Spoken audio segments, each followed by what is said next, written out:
Yes. Councilmember Yes, thanks, Mayor Stacey. Farrell. Yes, thanks, Stacey, for updating us on this. One of the slides, I guess it's the House Bill 2136 bill that went through. It talks about a flexibility for the 1,000-foot buffer from sensitive uses. Can you talk a little bit more about what that might mean in a community? Sure. It's my understanding that there were some cities in the state that if they applied that 1,000-foot buffer, there would be nowhere in the city where they could locate a marijuana retail store or a medical facility. And so I know there was concern in the legislature for cities that did want to allow this, that they could lower that down, I believe, to 100 feet, except for schools. There's one other use where it has to stay at 1,000, but provides the opportunity should they want to enact that in the local regulations. Oh, I find that interesting because, yeah, I guess if the rule is 1,000 feet and they're willing to lower that for whatever purpose, then what's the sense of having the rule? That's a rhetorical question. Secondly, the other question I have is multifamily. Of course, I don't know if any of that was addressed in any of the research that you did, but in a multifamily situation, apartment building or something like that, where you have ventilation systems that are going to release air throughout the entire complex, if there's any discussion anywhere about that as well. You know, it's an interesting point because the updated law is very clear that if you are growing at home as an authorized medical patient, you essentially can't impact your neighbors with visually or with the smell. So that could prove to be a challenge there in a multifamily setting. I think it's going to be a challenge just with the law because naturally these buildings don't have closed ventilation systems in each of the units. And so I actually have personal experience, family experience with that particular issue in a different state. So anyway, those are all the questions I have. Thank you for the update. Thank you, Councilmember Selski. First, we've got Councilmember Maloney and then Councilmember Cepedos. Thank you. Couple quick questions. The first one being, sorry, I just realized Martin's not here. Oh, I'm sorry. And you know what? Yeah. You know what I forgot to I knew Deanie wasn't going to be here, but. I need to excuse I have said nothing. You guys, I got some important business. Okay. I need to excuse Councilmember Duclos. She is out of state on vacation. Councilmember Martin Moore is on his way here. Okay. So All right. Thank you. Thank you. He's feverishly trying to get here on the freeway. Okay. All right. I just looked up and was like, where is he? So thank you. Sorry about that. Little tangent. Still there. So thank you. Now train of thought. Can you remember? Oh, yes. So if this, and I had been watching that the medical marijuana was tied up now in the recreational marijuana from the state level in terms of the businesses. So this would not preclude someone who needs medical marijuana from having it brought into the city, though. I know there are actually couriers in local. Checked this out previously in the local vicinity that can courier this in, and I think they don't even. I'm pretty sure they don't even charge for that. But do you know if this would preclude any of that? Would that be considered running a business, or would it just be delivery? So the city attorney may want to address delivery services as far as the legality of that. So it really depends on where the transaction's taking place. So if they're paying for it online, that's an interesting question. Is the transaction taking place where the person who's accepting the money is, or where the person who's putting the money into the computer? Mm-hmm. And that's been an ongoing issue, even just with sales tax and all of that. So I don't have an exact answer for you, but my guess is based on what's happening and the fact that the transaction is not occurring at a sort of brick and mortar and federal way, that the ban would probably not affect, as long as that where the transaction or where the source, the people selling the marijuana is outside of the city, that we wouldn't be able to stop the delivery within the city. Okay. So our ban wouldn't affect that because it's really attempting or addressing brick and mortar stores in the city of Federal Way. Thank you. I appreciate that. And then I would like to maybe raise the suggestion with council that we see if we can, and with the mayor, and to see if it's we could put it under consideration to maybe put in our legislative agenda, maybe for Federal Way, breaking out the recreational marijuana with the businesses, medical marijuana. If that anyone here has interest in looking at that, because I don't want to necessarily be in a position where we are not supporting people who need medical marijuana, and I don't know that I would support that 100% yet because I don't have enough information on it. But the recreational marijuana, I know where I'm going to go on that, but if we could maybe look at, see if we could get a waiver on that or something from the legislature.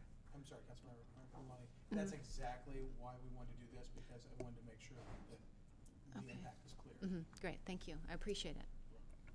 Councilmember Sapadowson. Thank you, and thank you for saying that, because I was thinking about it, I just didn't know how to articulate. So thank you for asking. Can you tell us a little bit about the revenue sharing process? Since Federal Way is not doing it or has banned it, are we part of the revenue sharing, or are we completely excluded from that? That's a great question. So, House Bill 2136 does allow for revenue sharing, but only if the jurisdiction has a physical retail store within its city limits. Okay. Thank you. And then,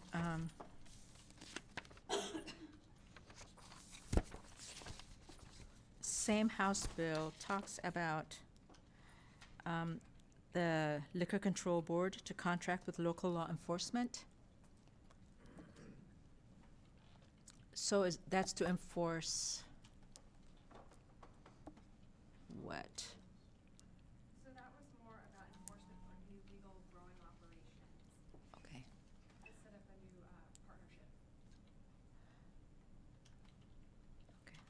All right, thank you.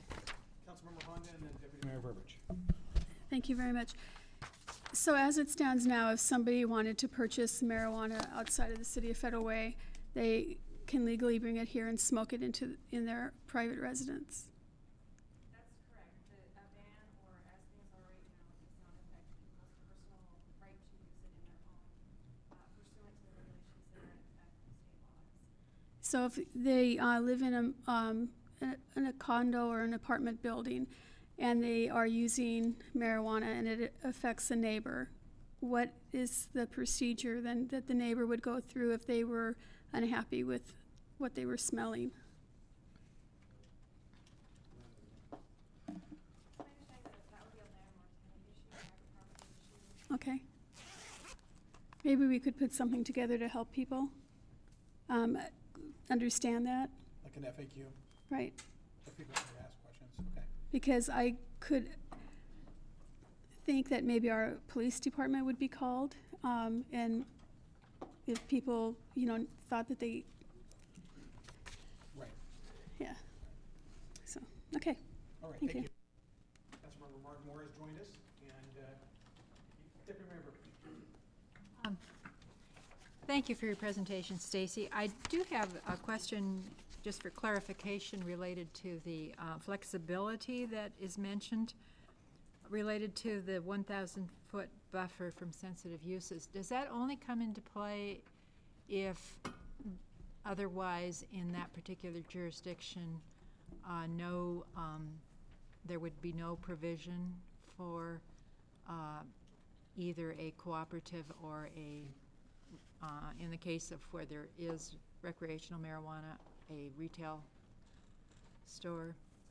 Correct. So it applies in two different situations. That the flexibility that 2136 gives from those sensitive uses does not apply to cooperatives, because 2136 also establishes a strict buffer for cooperatives.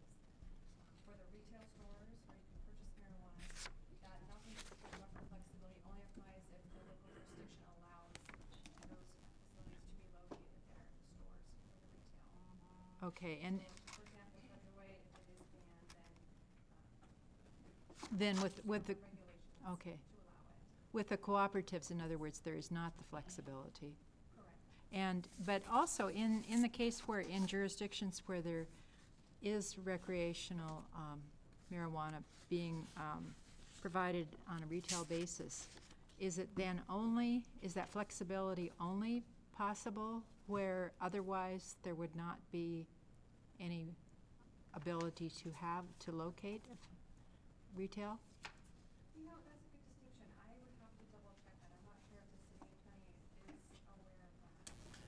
I'm not aware of that right at this moment either, but it's something Uh-huh. that we could look into.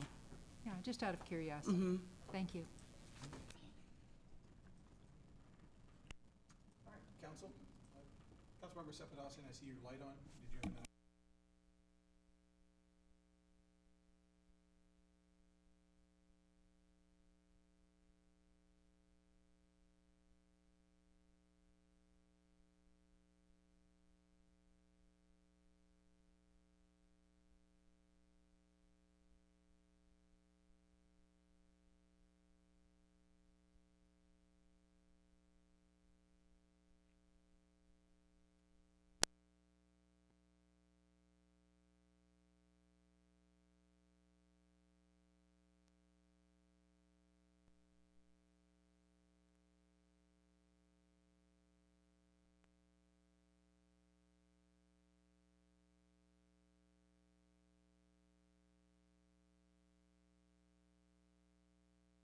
Recreational marijuana. It will have a ban on both on retail stores. So at this time, that will include both recreational and medical, because as of July 1st, the only way you can buy medical marijuana is at a recreational retail store. So that's something that has changed during this time of the moratorium. The moratorium will continue with regard to medical marijuana and collective gardens, because we don't have enough information we don't have the ability to regulate those at this time, and they're going away right before July 1st. And in its place are these cooperatives that will be created. It will use the time between now and the end of that moratorium to study and research and make sure we don't need to add any of our own regulations to the cooperatives that will be starting on July 1st of 2016. So on December 1st, the only thing we're dealing with is the ban on the retail stores and the end of the moratorium on recreational marijuana. So that's what's coming before you. Because we'd like to tie this up by the end of the year, we will have a motion to suspend the rule for 2 readings, and we'll have first reading and enactment on that same night. Council, any questions on that?